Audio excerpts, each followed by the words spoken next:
Bonsoir la Gaule, bonne année 2026 et bonne année à la France surtout.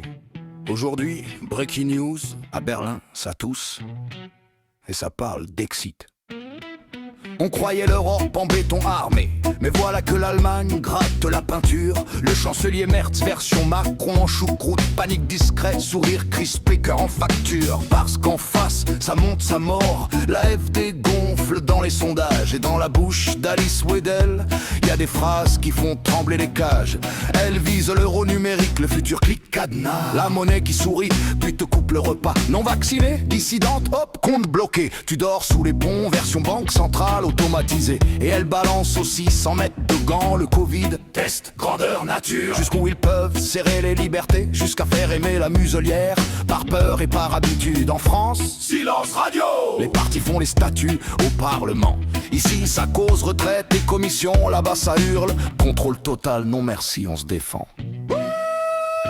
Bye bye les Dutch, bye bye les chaînes. Si l'Allemagne tire, l'UE saigne. D'exit dans l'air, Bruxelles pâlit. Et nous la Gaule on dit Frexit aussi. Bye bye les Dutch, bye bye l'emprise. L'euro en laisse la liberté brisée. Si Berlin claque la porte un matin, l'empire s'écroule et ça nous fait du bien. Et puis à Munich, la grande messe sécurité. Costume repassé, sourire calibré. La conférence où les puissants se parlent comme si la planète était un PowerPoint privé. On apprend qu'ils changent la règle. Fin de l'exclusion, tout le monde invité. Même ceux qu'on traitait d'extrême hier. Comme quoi, le dialogue, ça revient quand ça arrange.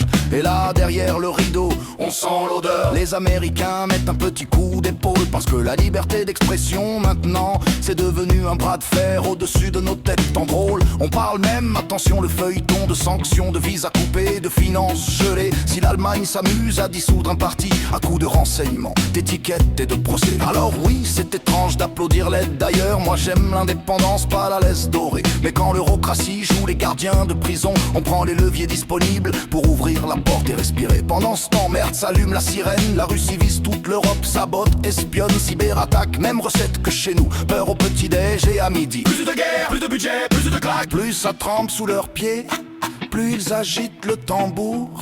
Parce qu'un peuple qui s'énerve, ça commence toujours par refuser la peur. Bye bye les deuils, bye bye les chaînes. Si l'Allemagne tire, l'UE saigne. D'exit dans l'air, Bruxelles pâlit.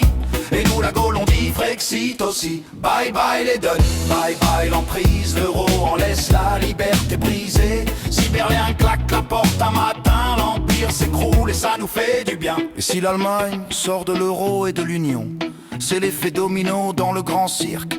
Comme si la France sortait pareil. Fin du manège, fin des ordres techniques, fin du c'est Bruxelles qui l'exige. 2026, année de confrontation, année où les peuples relèvent la nuque. Alors moi je te le dis en journaliste qui chante, quand l'histoire bouge, faut être prêt, pas poli, pas docile, pas flou. En 2026, on vire Macron, et ceux qui se mettent en travers notre route, doit-on